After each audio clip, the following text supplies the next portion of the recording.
예. 어, 그 6장 1절 보면 다툼 1절 보면 누가 다른 이와 더불어 다투면데 구태여 불의한 자들 앞에서 고발하고 성도 앞에서 하지 아니하느냐. 그러니까 이제 교회 안에서 성도들끼리 하라 이 말인데, 성도가 세상을 판단할 것을 너희가 알지 못하냐. 세상도 너희에게 판단받겠거든 지극히 작은 일 판단하기를 감당하지 못하겠느냐. 우리가 천사를 판단할 것을 너희가 알지 못하느냐. 그러하거든 하물며 세상 일이랴. 그런즉 너희가 세상 사건이 있을 때 이렇게 얘기해놓고 교회에서 경의 여김을 받는 자들을 세우느냐? 그러면 이제 여기서 이제 이해가 좀 필요한 것 같아요. 그럼 이 얘기가 다툰다는 얘기가 뭔 얘기인가? 이제 저는 이게 그 밑에 이제 8절 보면 너희는 불의를 행하고 속이는구나. 그는 너희 형제로다 이런 말씀을 하는 걸 보면 서로 형제들끼리 서로 진리를 가지고 다투는 것을 가지고 얘기하는 것 아닌가. 지금 이제 이렇게 보면 봤습니다. 6장은.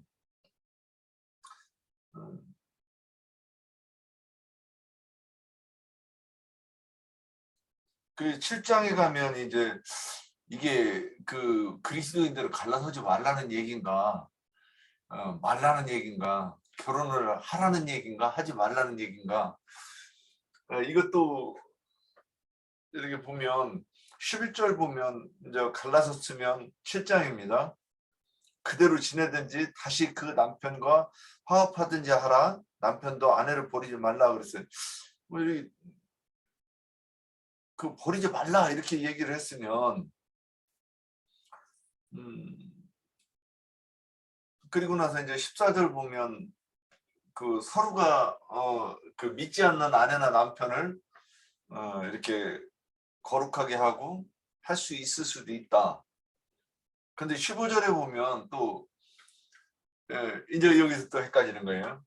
혹 믿지 아니하는 자가 갈리거든 갈리게 하라. 그러니까 내가 버리는 건 안 되는데 믿지 않는 그 배우자가 나 너하고 이 사상이 달라서 못 살겠어. 그러면 이거는 허용하라는 것 같은 그렇게 보여요.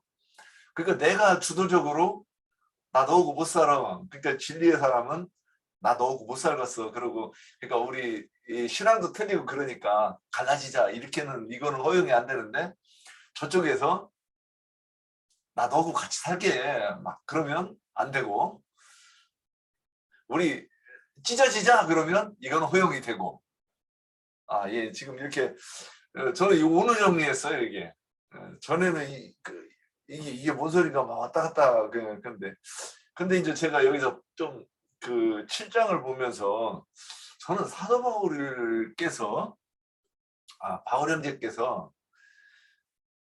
이 부분은 좀 오해하신 거 아닌가 이런 생각이 들어요. 제가 교만하죠. 근데 어떤 부분이냐면 창세기에서는 생육하고 번성하라 그랬잖아요. 그럼 생육하고 번성하는 거는 육신은 육신대로 우리가 두 생명을 사는 거니까 육신은 육신대로 생육하고 번성하면서 영적으로 생육하고 번성하는 거를 이 표상을 삼아야 되는 것 아닌가.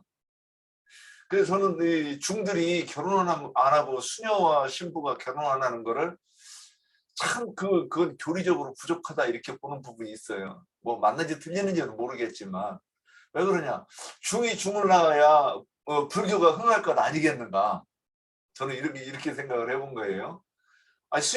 신부가 새끼를 신부를 낳아야 이게 되고 우리 진리를 아는 사람도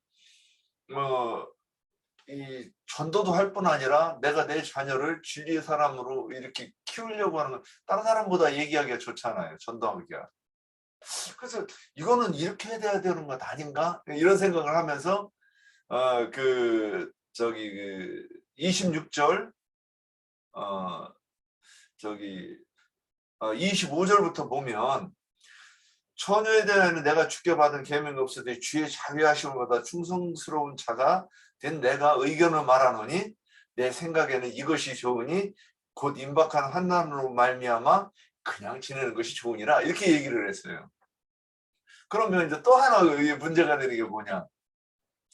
우리가 각자가 가정을 세우고 하면 가정을 이루면 어떤 집은 천국 같은 집이 있을 거예요. 웃음이 넘치고 부모는 새끼들 이뻐하면서 이렇게 키우고 있으나 없으나 알뜰하게 걷어가면서 이렇게 키우는 그런 집이 있고 맨날 부부가 이 고부간에 막 그 싸우는 소리가 저 아랫동네까지 들릴 정도로 시끄럽고 형제간에는 맨날 으르렁거리고 싸우고 그런 지옥 같은 집도 있을 것이고 이게 표상으로 어떤 해야 되기 위해서는 우리가 이 가정을 이루고 특히 진리의 사람들은 천국 같은 가정을 이루는 게 마땅하지 않는가 뭐 이런 생각을 하면서 그 26, 27, 28 이렇게 보았습니다.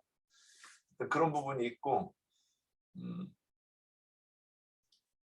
이제 8절부터는 그 우상의 제물에 대해서 얘기하는데 그 예루살렘 공의에서 그 네 가지 이렇게 우리가 이것은 막 형제들이 어깨에 무거운 멍에를 메우지는 말고 요 네 가지만 하자 그랬죠. 그 중에서 우상의 제물이 나와요. 근데 우상의 제물을 먹는 것에 대해서 사도 바울은 우상의 제물에 대해서 얘기할 때 예루살렘 공의하고 전혀 반대 얘기를 하는 것 같아요. 제가 보기에는. 그거 아무것도 아니야. 먹어서 거룩해지지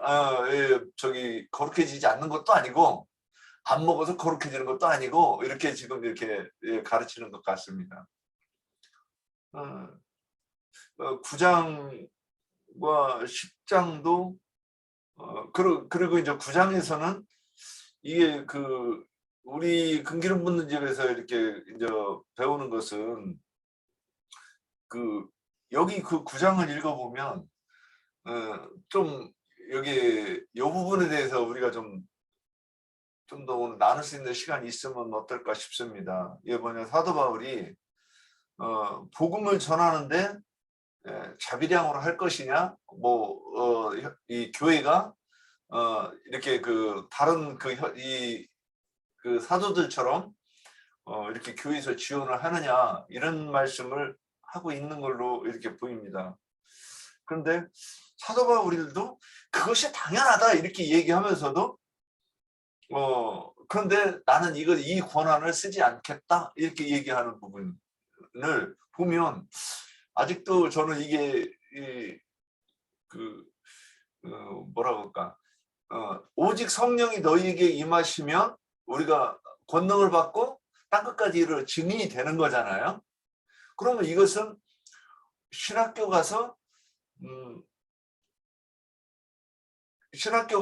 안수받는 것으로 목회자가 되는 것이 아니고 우리가 이렇게 말씀으로 안수를 받아가지고 말씀을 이렇게 계속 듣다가 보니까 성령의 계시가 열리고 또 내가 그 말씀이 성령의 계시로 들리고 그러면 우리가 성령을 받은 자고 그러면 우리가 귀신을 쫓아낼 수 있는 권능을 받는 자들이 되니까 땅끝까지로 내 증인이 된다고 하는 것인데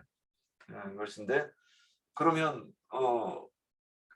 신학교를 나와가지고 목사로서 어떤 이렇게 그 교회 공개를 받는다고 하는 것과는 안 맞는다고 하는 생각까지는 그러니까 요 부분이 요 부분과 그 부분을 요 사도 바울이 9장에서 이 말씀하시는 당연한 권인데 안 쓴다 이런 말로 이렇게 한 부분이 어떻게 이 부분도 좀 더 제 자신이 정립이 좀 안 됐다고 하는 걸 오늘 이렇게 다시 봤습니다.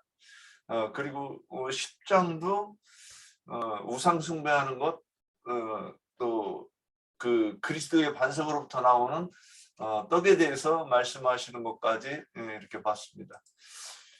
자, 저는 여기서 더 제가 말을 하면 더 정리 안 되는 그 소화 안 된 얘기를 할 것 같으니까 여기까지 하고요. 자, 우리 지체들이 나누고자 하시는 말씀 또 질문 듣고 우리가 나누겠습니다. 자, 질문하실 거 있습니까?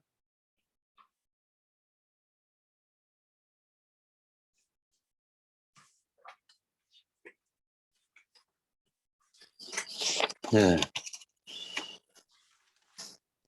뭐 6장서부터 10장까지 오늘 봤는데요. 일단 6장에서는 이제 판단이라는 말이 많이 나오는데 그 판단이라는 말이 심판 또는 재판 그 말과 같은 말로 보여지고 있습니다. 2절에 보면은 성도가 세상을 판단한다.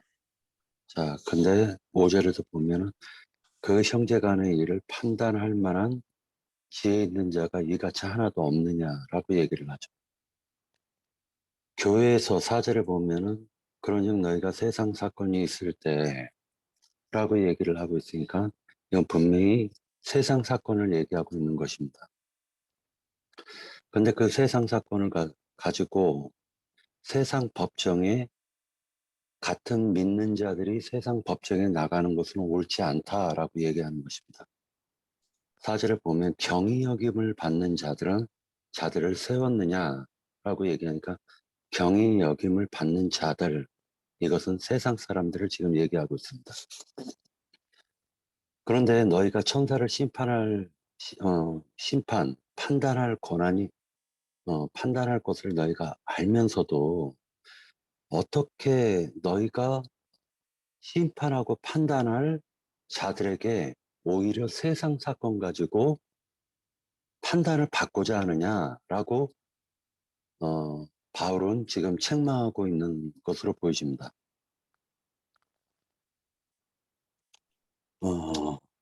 실제로 보면 그러므로 너희가 피차 고발함으로 너희 가운데 이미 뚜렷한 허물이 있다라고 얘기하고 있어요. 뚜렷한 허물이 있다. 왜? 너희가 너희보다 못한 세상 사람들에게 판단받는 것은 너희가 세상 사람들보다 못하다라는 걸 스스로 그 허물을 드러낸 것이다 라고 얘기하고 있는 것으로 보여집니다.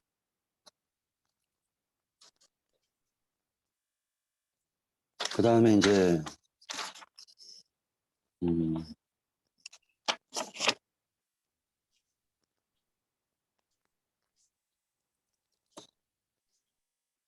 7장에서 얘기하고 있는 것은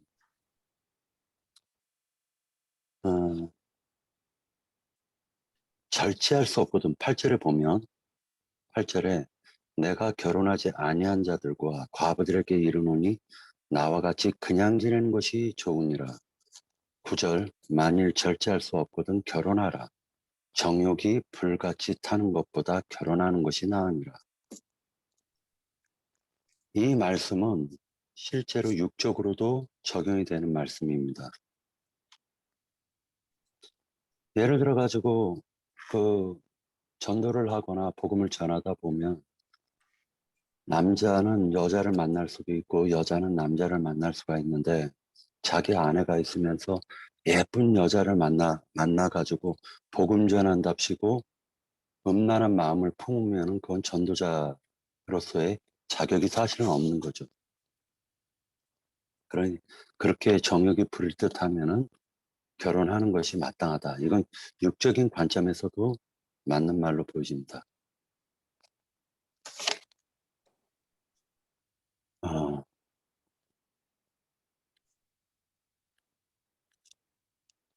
그 다음에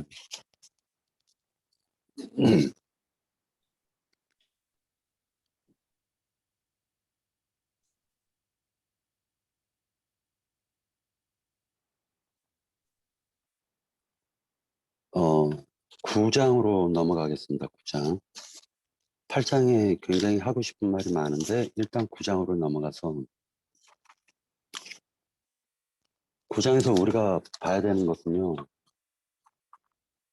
복음을 전하는 자는 지금 사도 바울이 명쾌하게 얘기하고 있는 말이 있습니다. 뭐라 얘기하냐면은 9장 5절에서 보면 우리가 다른 사도들과 주의 형제들과 게바와 같이 믿음의 자매된 아내를 데리고 다닐 권리가 없겠느냐. 어찌 나와 바나바만 일하지 아니할 권리가 없겠느냐. 누가 자기 비용으로 7절에 9장 7절에 보면 누가 자기 비용으로 군복무를 하겠느냐. 군복무할 때 자기 비용으로 군복무하는 사람은 세상에서도 없습니다.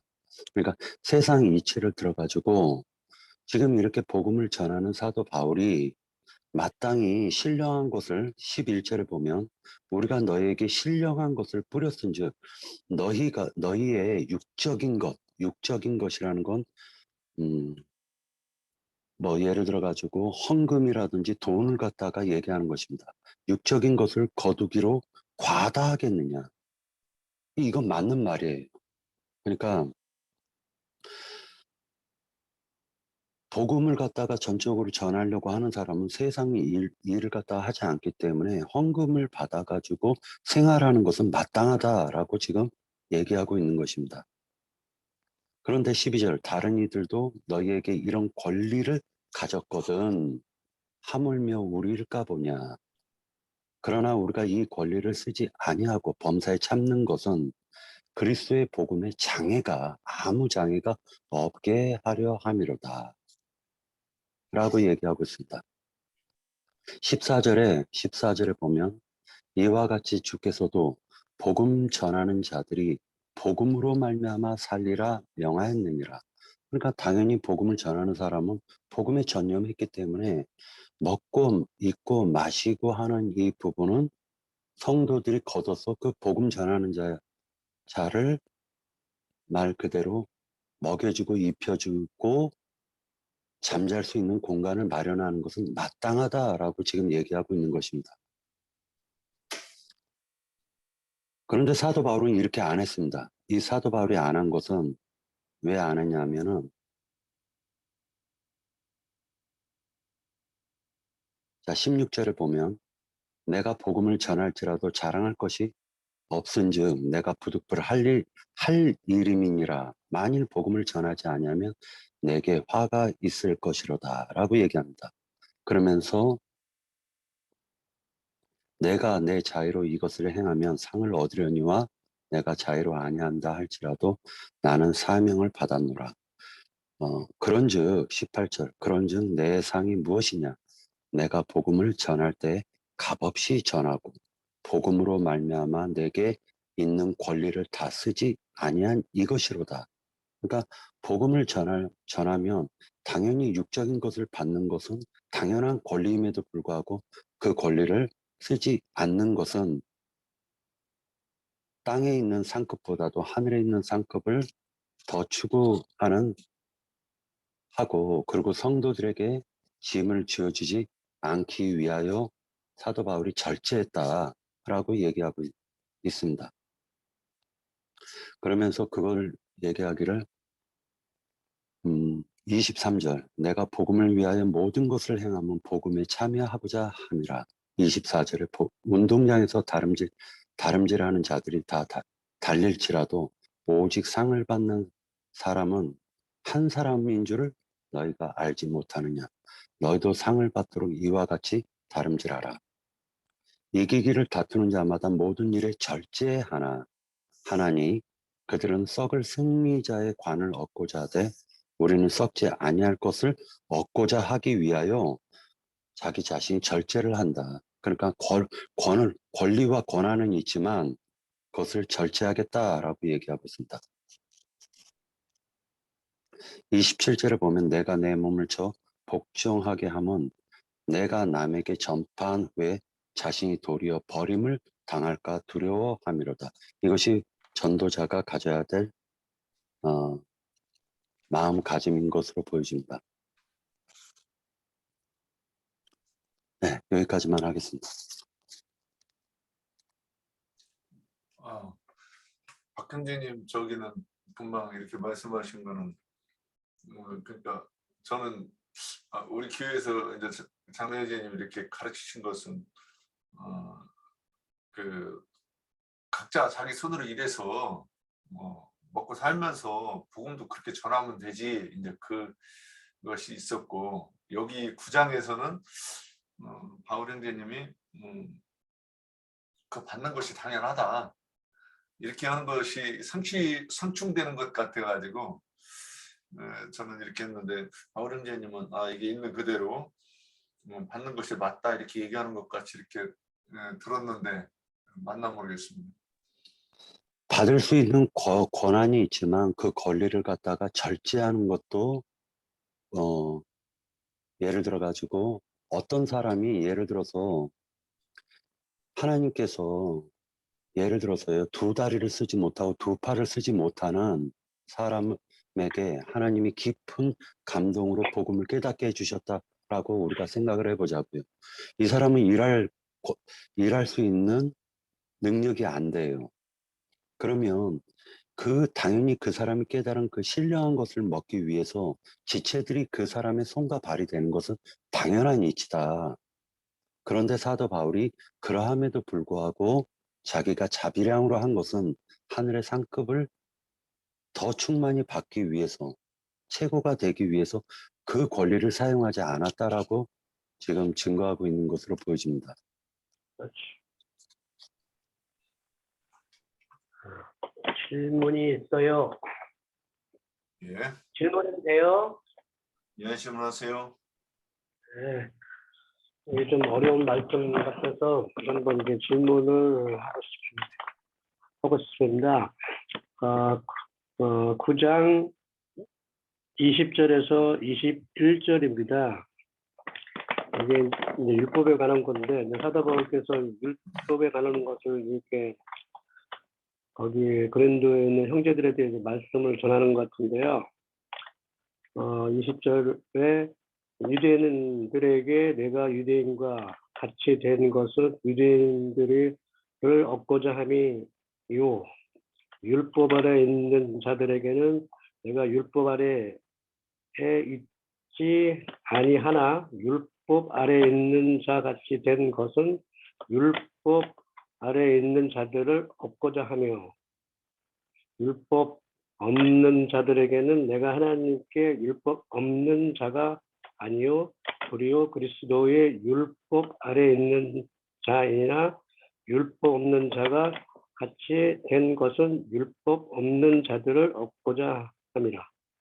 너무 어렵습니다. 요거에 대한 질문 표시 좀 해주십시오. 예, 이게 네, 형제님 제가 답변해도 되겠나요?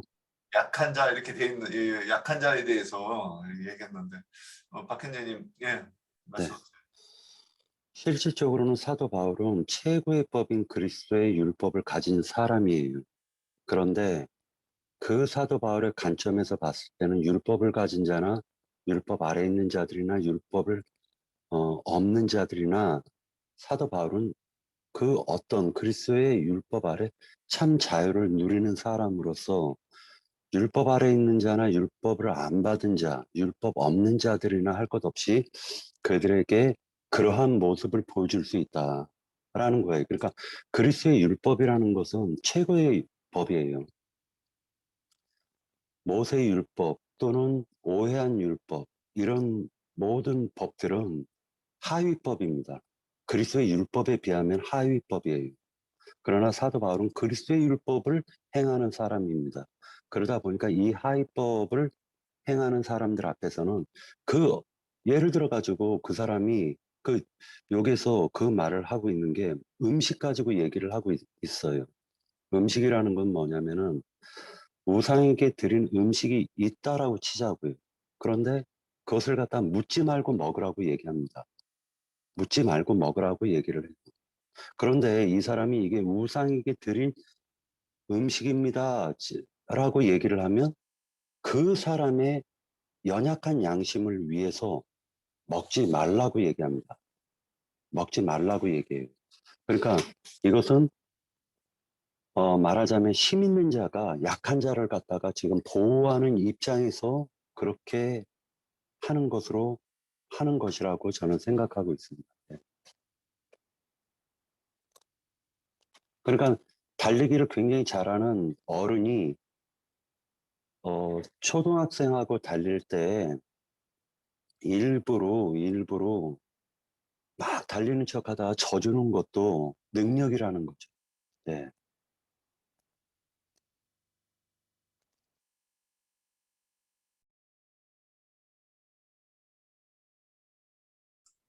이 구절에 등장하는 게 보면 율법 없는 자, 율법 있는 자, 율법 있는 자, 율법 없는 자, 약한 자, 이렇게 나오죠. 그리고 이제 여러 사람의 모습 이렇게 돼 있어요. 근데 저는 혹시 맞나 모르겠는데 율법 없는 자에게 율법이 있는 자에게 율법 있는 자 같이 됐다 그러면 빌립보서 3장 5절에서 보면 자기를 나는 8일 만에 할례를 받고 이스라엘 족속이요 베냐민 지파의 히브리인 중에 히브리며 율법으로는 바리새인이요 열심으로는 교회를 박해하는 자요 이렇게 쭉 설명을 해가면서 이제 그 동족들이죠 이방에 있는 동족들에게 복음을 전할 때 이렇게 그 설명을 해나가는 거를 이게 율법 있는 자에게는 나도 율법의 정신 세계에서 나도 낫다 이렇게 설명하는 거를 이걸 가지고 얘기하는 것인가 이제 이 생각을 좀 해봤습니다. 또 여기 답변이나 보태실 분? 예, 역량이 우리가 이게 더 안 되면 그러면 다음 질문.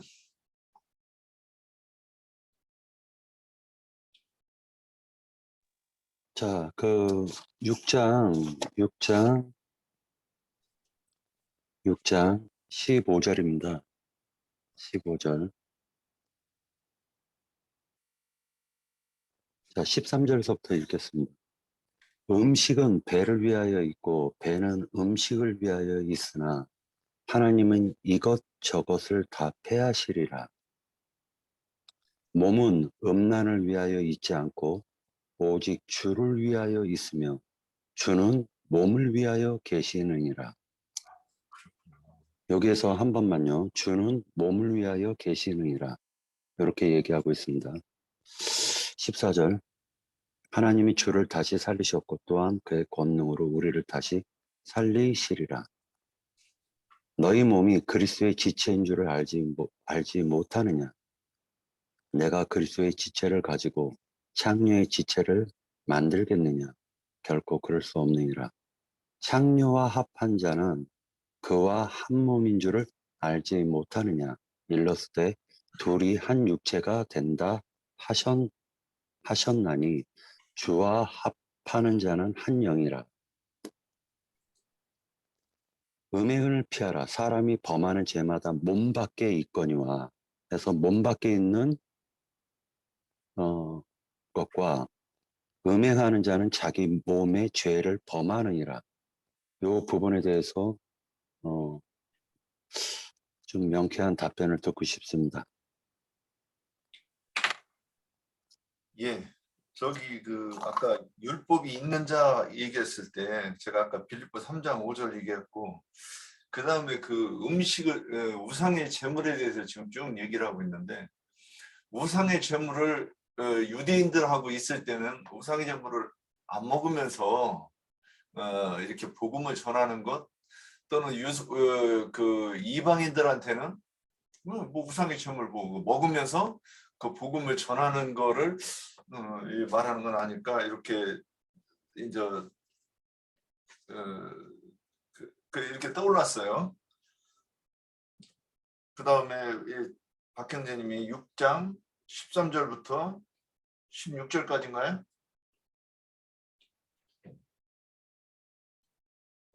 6장 13절부터 질문했는데 이 부분에 대해서 참여하실 분?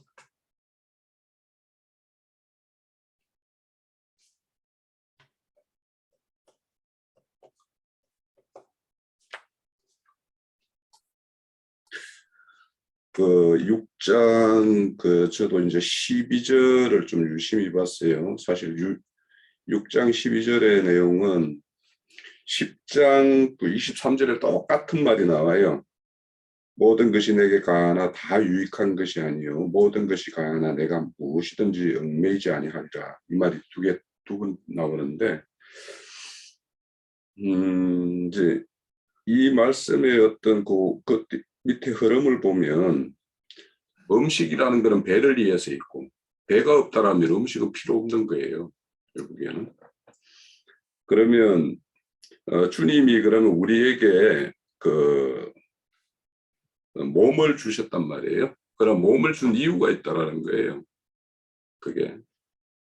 그래서 네 몸이 그리스도의 어떤 지체, 각 사람들은 그리스도의 어떤 몸이라는 교회의 어떤 지체로서의 어떤 고유한 기능이 있는데 그 기능을 만약에 그리스도의 몸의 어떤 지체로서의 어떤 기능을 하지 않고 그 밑에 16절에 창녀와 합하는 자가 있다라면 이걸 어떻게 하나님이 주신 어떤 목적대로라고 할 수 있겠냐. 그러니까 이것이 다 음식이나 배나 이것들이 순수하게 하나님을 위하여 그리스도의 어떤 전으로서의 어떤 기능을 하지 못하면 다 패할 수밖에 없다라는 것을 말씀을 하는 것 같아요. 그래서 이제 그 제일 전제는 뭐냐 하면 그게 12절이라고 저는 생각을 해요.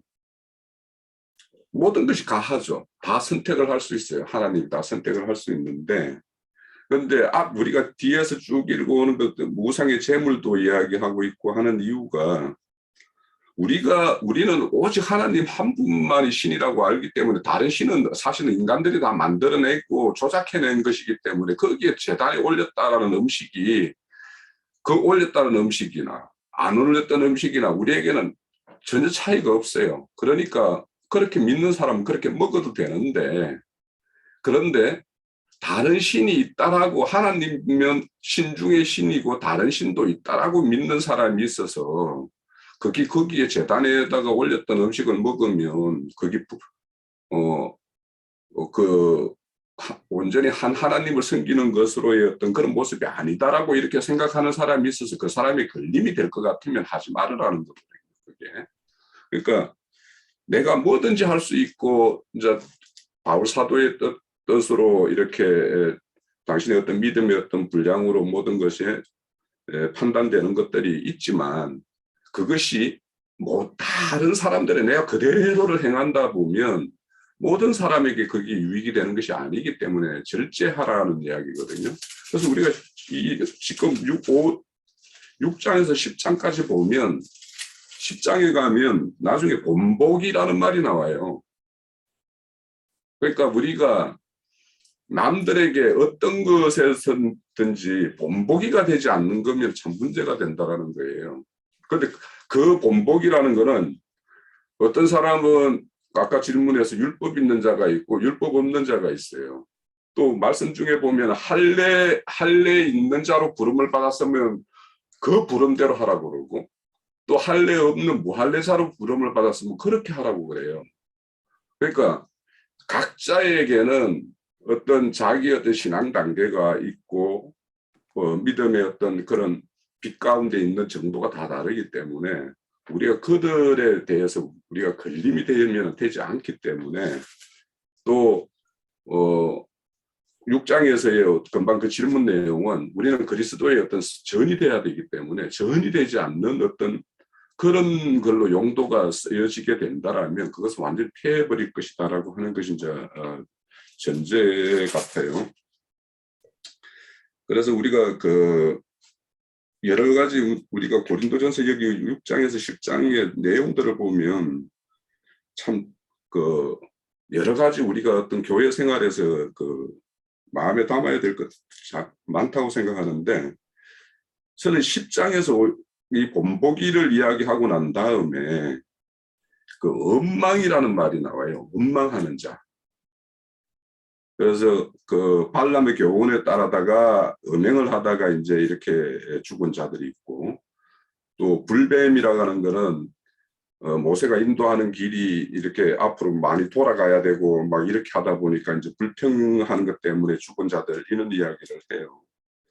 그래서 우리가 이렇게 교회 여러 지체들이 모여가지고 한 교회를 이룰 때는 왜 원망할 일이 없겠어요. 내 마음에 안 드는 것이 있지. 내 마음에 하나는 걸로 한다라면 이렇게 했으면 좋겠는데 하는 것이 있겠죠.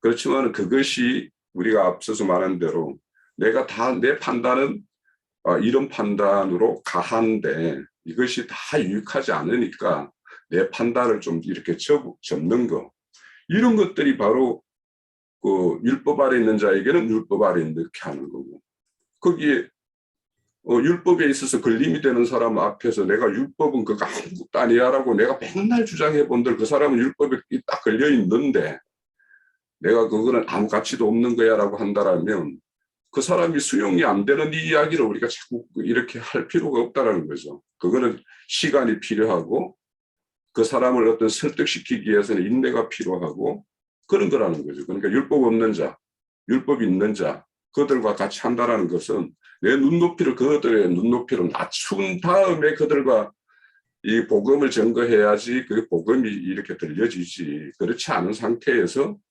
그들은 전혀 지금까지 다른 세계에 있는 사람을 나는 이 찬란한 빛 가운데 있는 것을 갖다가 무조건 이렇게 비치면 그냥 그 사람은 도망갈 수밖에 없겠죠. 그래서 여기 바울 사도가 아까 그 질문 율법 그 황영재가 하는 것도 결국에는 우리 앞에 있는 그 대상자들에게 우리의 눈높이를 잘 맞추는 어떤 그런 사도의 어떤 그런 복음 증거 자세 이런 것들을 우리에게 교훈한다고 생각이 되어져요. 예. 예, 제가 좀 참여해 보겠습니다. 모든 것이 가하나 다 유익한 것이 아니에요. 모든 것이 내게 가하나 내가 무엇이든 얽매이지 아니하를. 저는 이 말씀을 그 밑에 음식 얘기가 나왔기 때문에 우상의 재물을 먹고 안 먹고 그게 나하고 무슨 상관이야? 이런 뜻으로 좀 이렇게 들렸습니다. 저기 아까 박형제님이 질문한 것이 그 18절에 음행을 피하라 사람이 범하는 죄마다 몸 밖에 있거니와 음행하는 자는 자기 몸에 죄를 범하느니라 하는 그거를 질문을 하지 않았어요? 예, 제가 그 부분 좀 이어가겠습니다. 네, 그러는데 예. 아니 윤영재님이 하신다고? 아니요, 하셔요. 답변이 없는 줄 알고 제가 이제 한번 좀 첨가하려고 했습니다. 저는 이제 그것이 13절에 보면은 음식은 배를 위하여 있고 배는 음식을 위하여 있으나 하나님은 이것저것을 다 패하시니라 하는 것을 보면 음식을 먹고 안 먹고는 하나님한테서는 상관이 없는 걸로 봐져요. 그러나 바로 그 밑에 몸은 음란을 위하여 있지 않고 오직 주를 위하여 있으며 주는 몸을 위하여 계시느니라 했어요. 그렇기 때문에 주는 몸을 위하여 계시니라 하는 것은 예수님이 그리스도가 우리 이 몸의 머리시다 하는 것을 이야기를 하시는 거잖아요. 그래서 그리고 또 이제 그 밑에 와서 이제 창녀하고 네가 창녀의 지체를 만들겠느냐 하는 그런 말도 있고 또 바로 밑에는 주와 합하는 자는 한 영이라 했어요. 그러니까 주는 머리신데 주님의 영과 같이 합하는 것이 한 몸이고 그 몸을 지금 여기서 말을 하고자 하는 것 같아요. 결국 말하자면 그 몸이라는 것은 교회를 말하는 것이잖아요. 머리이신 주님을 비롯해서 지체들이 어떠한 몸을 창녀의 몸을 되기를 하냐 아니면 신령한 주님의 몸으로 우리가 세우느냐 하는 그것을 여기서 말하고자 하는 것에 있어서 그래서 주와 합하는 것이 한 영이고 우리가 그 영으로 해서 몸을 세우는 것이 주를 위한 것이다. 곧 그것이 교회다 하는 것으로 말을 하는 것 같아요. 그렇기 때문에 18절에 보면 음행을 피하라 사람이 범하는 죄마다 몸 밖에 있거니와 사람으로서 주님과 한 영이 아닌 사람이 어떠함으로써 행할 것 같으면 그것은 몸 밖에 있다. 이건 교회 안에 있는 몸이 아니라는 것이죠. 그리고 몸 밖에 있거니와 하는 것은 교회 안에 있는 것이 아니다. 교회의 몸을 이루는 것이 아니다 하는 것이고 음행을 하는 자는 자기 몸에 죄를 범하느니라 하는 것은 결국은 교회 안에 있지 않기 때문에 자기가 구원을 얻지 못하고 자기 스스로가 죄에 빠지는 것이죠. 이제 그런 의미가 있지 않은 것으로 생각해 봤습니다. 네, 여기까지 할게요. 예. 그래서 아니요, 조금만 제가 얘기하겠습니다. 18절에서 보면은 음행을 피하라 사람이 범하는 죄마다 몸 밖에 있거니와 음행하는 자는 자기 몸에 죄를 범하느니라 라고 했을 때 16절에서 보면은 둘이 한 육체가 된다 하셨나니 이것이 창세기에서 보면은 아담과 하와가 부모를 떠나 너희가 한 몸을 이룰지니라 라고 얘기를 하고 있지 않습니까? 그러니까 아담의 배필은 하와인 것처럼 예를 들어서 음행으로 말미암아 여자건 남자건 남편을 갖다가 남편 아담과 동침해야 되는데 뱀과 입 맞추는 경우도 있을 것이고 또 아담은 자기 아내인 자기 몸인 하와를 버리고 다른 여자와 음행했었을 때 이건 이제 영적인 부분인데 이것이 육적인 사건으로 말미암아서 지금 창녀와 합한 그 몸이 한 몸인 것과 같이 그러니까 결국 사람이 범하는 죄는 몸 밖에 있지만 음행이라는 것은 자기 몸에 그 음행을 끌고 들어오는 것이기 때문에 이 부분에 대해서 한번 생각을 해봤으면 해가지고 질문을 드렸습니다. 예, 제가 저기 좀 해볼게요. 예, 그 모든 것이 가하나 모든 것이 아니요. 아까 이 부분에 대해서는 저는 계속해서 이제 이게 일단 그 몸으로 짓는 죄를 얘기하는 거라고 봐요. 율법적인 죄. 그러니까 율법주의자로서 짓는 죄에 대해서 설명하는 거라고 봐요. 우상의 제물을 먹느냐 안 먹느냐 이 문제는. 그러니까 그거는 사도 바울이 얽매이지 않는다. 일단 먼저 설명을 하는 거예요. 그 다음에 음식은 배를 위하여 있고 이것들은 패한다고 그랬으니까 이제 넘어가고 근데 몸은 음란을 위하여 있지 않고 오직 주를 위하여 있으며 그러니까 어떤 몸은 주를 위하여 있는 몸이고 어떤 몸은 창기의 몸으로서 마귀를 위해 있는 몸이다 이렇게 얘기하는 것이라고 보입니다. 그래서 주는 몸을 위하여 계시느니라 하나님이 주를 살리셨고 또한 그의 권능으로 우리를 다시 살린다. 그래서 그 주를 위한 몸은 주께서 하나님이 권능으로 다시 살리신 그 몸을 얘기하는 거라고 이렇게 보고 그런데 이제 그 15절에 후반부에 가면 내가 그러니까 살리신 그 지체를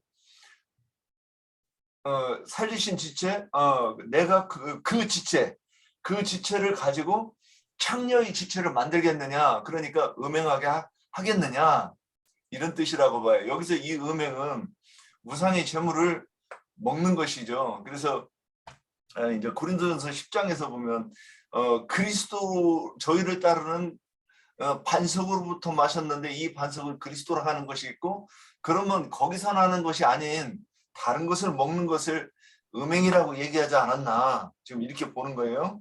그 다음에 창녀와 합하는 자는 그와 한 몸인 줄 알지 못하였느냐? 그렇죠. 창녀와 합하는 자는 마귀겠죠. 그리고 주와 합하는 자는 한 영이니라 그랬어요. 그러면 주와 합하는 자가 음행을 피하는 건 당연하겠죠. 그래서 이 음행이 육체의 음행을 얘기하는 게 아니라 영적인 음행을 하는 것을 이야기하고 그렇게 하면 창녀의 몸이 된다 이런 뜻이라고 이렇게 보입니다.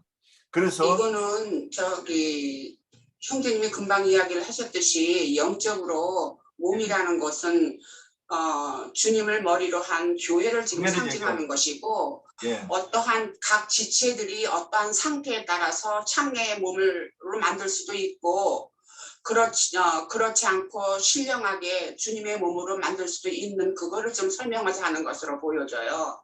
그랬기 예. 때문에 만약에 지체가 창녀의 어떠한 저기를 교회로 가지고 온다고 하면은 몸을 상하는 것이고, 그 지체는 그 몸을, 여기서 그래서 그랬잖아요. 자기 몸에 죄를 범하느니라. 교회에 지장을 주고 교회에 죄를 범하는 일이 되는 것인 거죠. 그런 의미로 여전히 생각되어집니다. 네. 예, 바울이 아까 요 위에서 내가 그리스도의 몸을 창녀의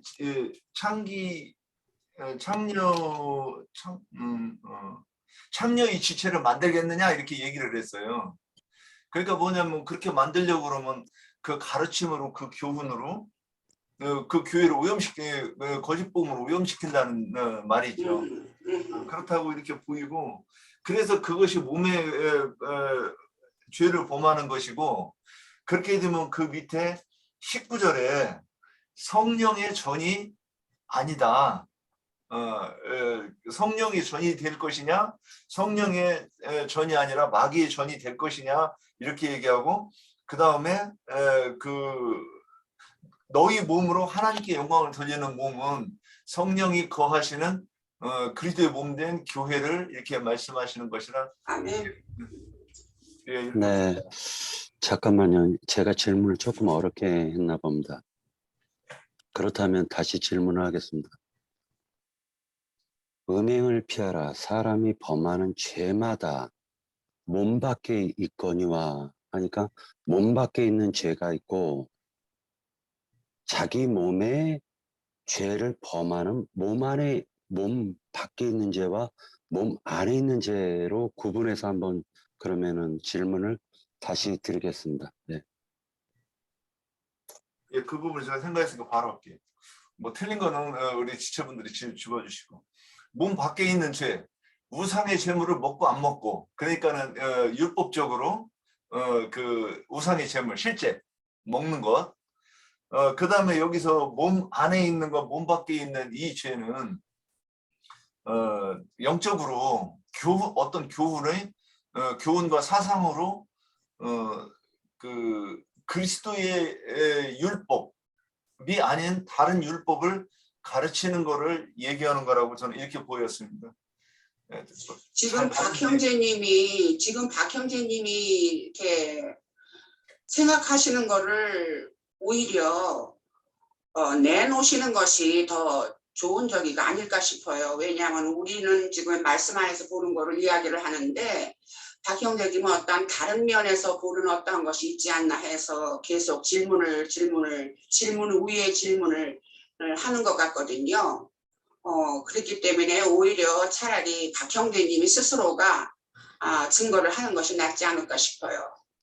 18절에 있는 부분 같은 경우는 예를 들어가지고 저도 이 부분은 옛날 영지주의였었을 때 당시에는, 그러니까 구원파적 신앙관을 갖고 있었을 때 당시에는 사람이 그냥 말하자면 모든 것을 사함을 받았기 때문에 실제로 회개를 하지 않아도 된다라는 관점에서 보았을 때는 이것이 이해가 됐었어요. 그러나 요즘 들어와서 다른 각도, 즉 믿는 자가 그러니까 어떻게 살아야 되는가를 생각했을 때에는 이 관점이 새롭게 보인다라고 생각을 했습니다. 그래서 저도 명확한 답을 몰라가지고 몸 밖에 있는 죄와 몸 안에 있는 죄가 과연 어떤 차이가 있을까라는 생각을 해서 질문을 드렸고, 단지 지금 이걸 영적으로 해석하냐 마냐 이 부분도 이제 좀 더 깊게 생각해 봐야 될 부분인 것 같고. 그러면 박형제님은 네. 몸이라는 것을 어떻게 생각하시는지, 저는 지금 여기서 말하는 몸이라는 것을. 네, 실질적으로 여기에서 얘기하고 있는 것은 분명히 사도 바울이 둘이 한 육체가 된다라는 창세기에 있는 말씀을 아담과 하와에게 하나님이 하신 말씀을 갖다가 지금 적용을 하면서 얘기했습니다. 그리고 13절에서 보면 주는 몸을 위하여 계시느니라, 오직 주를 위하여 있으며, 다시 얘기해서 몸은 음란을 위하여 있지 않고 오직 주를 위하여 주를 위하여 있으며 주는 몸을 위하여 계시느니라 라고 얘기하니까 머리인 예수님과 교회의 몸을 가리켜요. 영적인 부분을 먼저 딱 적용을 시킵니다. 그리고 15절에 보면 너희 몸이 그리스도의 지체라고 하니까 그리스도와 하나 된 몸을 가리키고 있는 거예요. 그런데 어찌하여 너희가 창녀의 지체를 만드냐라고 하시면서 지금 음행을 피하라. 음행을 피하라. 음행은 모든 사람이 범하는 죄마다 몸 밖에 있는데 음행은 자기 몸 안에 있는 거다. 자기 몸에 쌓는 거다라고 얘기를 하고 있습니다. 그러면서 지금 쭉 연결되는 것이 너희 몸 성령의 전 19절에서 보면요. 그리고 20절에 보면 값으로 산 것이 되었으니 그런즉 너희 몸으로 하나님께 영광을 돌리라. 이렇게 얘기하면서 7장으로 넘어간단 말이에요. 그러니까 7장으로 넘어가면서 뭐라 얘기하냐면 절제할 수 없거든. 7장 9절에 만일 절제할 수 없거든 결혼하라. 정욕이 불같이 타는 것보다 결혼하는 것이 나으니라. 이것은 영적으로 대비를 하려고 해도 육적인 말씀이에요. 이거는. 그러니까 지금 뭐냐면은 육적인 음행도 하지 말라고 저는 보여지는 거예요. 육적으로도 음행하지 말라고 저는 보여지고 있다는 거죠. 이게 그래서 제가 볼 때는요. 네, 형제님이 지금 이야기하시는 것이 먼저는 앞에서는 몸이라는 거는 교회를 두고 얘기를 하는 건데 교회의 몸을 이루는 것은 각 지체 하나하나가 몸을 이루는 것이잖아요. 그렇기 때문에 밑에서 나오는 교련에 대해서 육적인 몸으로 나오는 것은 각 지체들이 행할 수 있는 주님의 몸을 교회를 이루기 위해서 각 지체가 행하여야 하는 그 도를 가르치는 것으로 봐져요. 교회를 위한 각 지체의 행위지요, 말하자면은. 네, 저는 저도 그렇게 맞이는데요. 네. 이렇게까지만 얘기하고 끝내겠습니다. 모세 율법에도 보면은 이혼할 수 있는 조건이 한 가지가 있습니다. 그게 뭐냐면은 여자가 음해한 것이 의심이 됐었을 때 그 여자에게 어떤 물을 먹입니다. 그 물을 먹고 이 여자의 말하자면 허벅지가 말라버리면 그는 죄가 있으려니와 그러니까 부정하다라는 거죠. 죄가 있으려니와 그렇지 아니하면 죄가 없느니라. 그러니까 남편이 의심병이 걸렸는데 자기 아내가 바람을 핀 것 같아요. 자, 세상적으로도 보면 돈을 못 벌었다고 이혼하는 경우는 없습니다. 그러나 아무리 돈을 잘 벌고 능력이 좋다 할지라도 예를 들어 가지고 여자가 어떤 다른 남자와 바람을 피웠거나 아니면은 남자가 어떤 다른 여자와 바람을 피웠을 때에는 그것이 이혼에 대한 사유가 될 수 있다라는 것이죠. 그러다 보니까 이것은 모세 율법이나 그리스도의 율법으로도 어떻게 이걸 적용해야 될까? 이걸 좀 폭넓게 우리가 영적으로만 해석하지 말고 영적인 부분은 우리가 웬만하면 거의 다 많이들 이제 형제님한테 얘기를 들었기 때문에 많이 알고 있는 부분이 있으니까 이것이 우리 속에서 어떻게 적용을 해야 되는 것인가 라고 한번 그래서 한번 얘기를 갖다 했던 것입니다. 그래서 7장으로 넘어갔을 때도 절제할 수 없거든 결혼해라. 절제할 수 있으면은 오히려 복음 전하는데 아내가 또는 복음 전하는데 남편이 방해가 될 수도 있어요. 방해 요소가 될 수가 있습니다. 그래서 아내를 둔 사람은 형제님, 오히려 저희 시간이 있으니까 좀 짧게 좀 네. 해주시면 어떨까 싶네요. 자, 그러니까 영적으로만 무조건 해석할 것이냐 아니면 이것을 어떤 삶 속에도 적용하는 어떤 내용이 있느냐 요걸 한번 보자라는 거죠. 예, 예, 저기하고 제가 볼 때 그 16절인가? 예. 16절 거기 19절에 보면 19절 저기 보면 너희 그렇게 돼 있죠. 너희 고린도전서 그 위에 성령이 전인 줄 알지 못하냐 할 때도 그 앞에 15절이네요. 너희 이렇게 돼 있어요. 근데 우리가 이거 읽을 때는 너희 이렇게 읽고 여기서 해석을 할 때는 나로 이렇게 해석하는 경우가 저는 이거를 옛날에 말씀 읽다가 이 부분이 딱 보이더라고요. 그럼 이거는 지금 전체를 얘기하는 거지 나 개인한테 하는 건 아니에요. 근데 물론 우리가 세상에서 부부관계를 표상으로 지금 이 말씀을 쓴 게 맞아요. 맞는데 그리고 세상에서 그게 이 부부간에 하는 것이 세상의 도덕적으로 굉장히 안 좋은 거예요. 그렇기 때문에 연리 끌고 와서 영적으로도 이게 안 좋은 것을 얘기하는데 이 안 좋은 이 음행이 뭐냐. 그래서 결국 사람이 거룩해지고 주 앞에서 거룩해지고 또는 부정해지고 하는 것이 교훈의 문제라고 저는 이렇게 보기 때문에 이 부분은 교회가 음행하는 교회 안에 그 다른 교훈을 얘기하는 거겠구나 이렇게 생각하는 부분이 있습니다. 제가 잠깐만 좀 말씀드릴게요. 우선 여기 13장에 보면 위에 음식과 배를 이야기하는데 여기 보면 폐활이라고 하는 단어를 우리가 내가 금방 좀 찾아봤어요. 이게 몇 절이에요? 그냥 6장 13절이에요. 거기에 보면 이것저것 다 폐하시리라 하는 폐한다는 말이 그 의미를 따져보면 뭐에 의해서 방해받지 않는다 이런 뜻이에요. 그러니까 하나님이 음식과 배, 그러니까 음식은 배를 위해서 있지만 배라는 것은 그 어떤 몸의 한 부분이에요. 그러니까 그런데 여기에 우리가 너희 몸이라는 것을 이제 교회로만 이렇게 생각하면 교회라는 거는 그 바로 15절에 보면 너희 몸이 그리스도의 지체인 줄이라고 이야기해요. 그러니까 이 몸이라는 거하고 지체라는 거는 지체들이 모여서 결국에는 몸이 돼요. 그러면 내가 불의하고 각 사람이 불의하고 하나님이 원하는 대로 행하지 않으면 그 교회는 그만큼 손상을 당하는 거예요. 결국에는.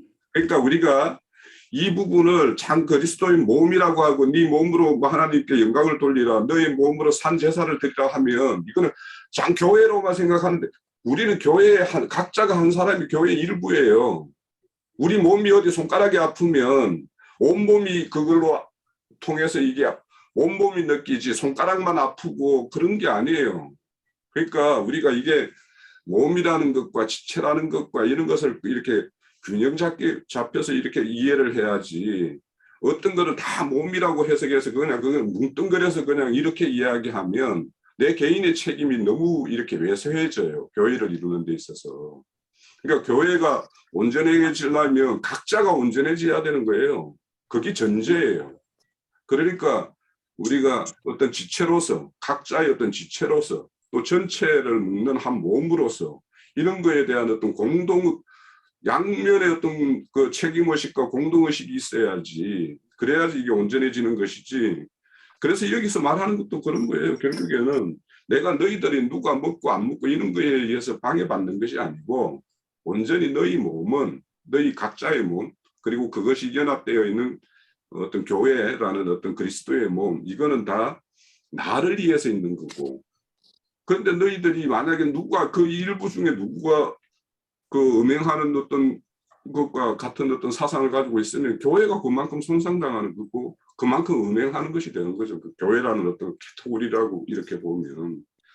그래서 우리가 이런 어떤 각자의 어떤 그런 윤리 도덕적 7장의 같은 경우 이거는 직접적으로 이게 고린도 교회에는 실질적으로 어쩌보면 영적으로 해석해야 할 부분도 많이 있겠지만 솔직히 말하면 고린도 교회에 보내는 편지는 영적인 내용으로만 이해하면 가르침에 오해받 바울 사도가 이 초보 교회인 고린도 교회에 편지 보내는 것은 오히려 우리의 어떤 일상생활 믿는 자로서의 생활 이런 데에다가 상당한 중앙점을 두고 읽어야지 나는 된다고 봐요. 이 고린도 전서만.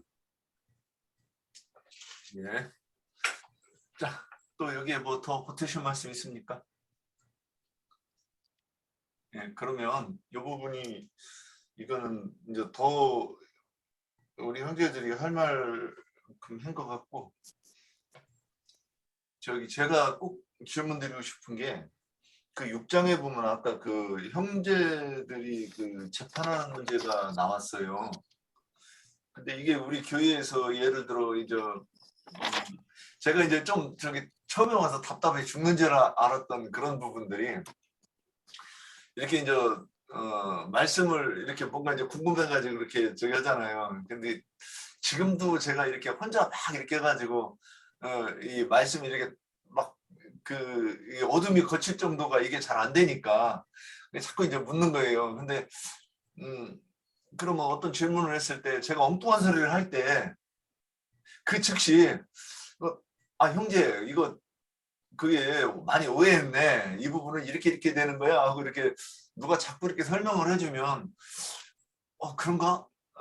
이제 또 잘못했거나 질문도 그렇지만 이건 이런 것 같습니다. 이렇게 했을 때 얘기를 해주면 방황하는 시간이 적을 텐데 저는 이제 그걸 그러면 이제 또 이제 그래가지고 이제 또 교회 안에서 이제 옥신각신 한단 말이에요. 형제들끼리 또.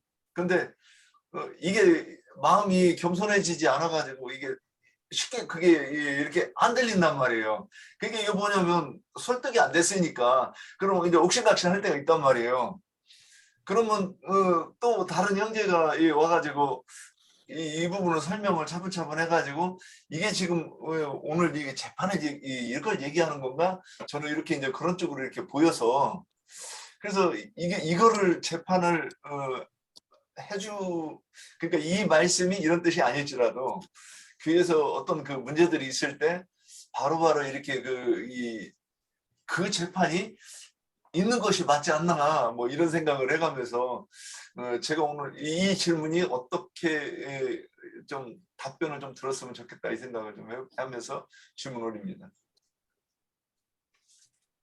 예, 또 어느 질문 3번이요? 3절이요?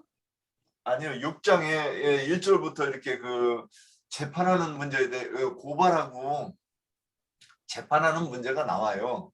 네. 예, 그런데 이제 저는 이 교회에서의 형제들이 어떤 그 말씀이 서로 이제 이 말씀을 보는 관점이 틀릴 수도 있고, 뭐 어두워서 엉뚱한 소리 할 수도 있어요. 근데 그렇게 더군다나 그것이 이제 형제들 간에 논쟁이 벌어졌을 때 그 부분을 뭐 이제 그게 확실히 해결되려고 하면 우리 교회에서는 뭐 장로 형제님이 그 부분을 해줘야 그렇지 않으면 해결이 안 될 거란 말이죠. 그래서 그런 부분에 대해서는 저는 그 부분이 교회에서 굉장히 꼭 필요하고 굉장히 중요한 부분일 것 같다 이런 생각을 이 좁은 소견에 저는 이렇게 하고 있는데 제가 그 답변을 혹시 들으면 그게 어떻게 답변 주실지 궁금해요. 예. 저기 시간이 지금 1시간 반 지났으니까 일단 낙하고 내가 이 문제를 전체적으로 보니까 질문 내용들이네 뭐 다 보니까. 그리고 이 얘기를 계속 내가 들어보니까 한도 끝도 없을 것 같아. 일단 낙하고 나한테 1시간을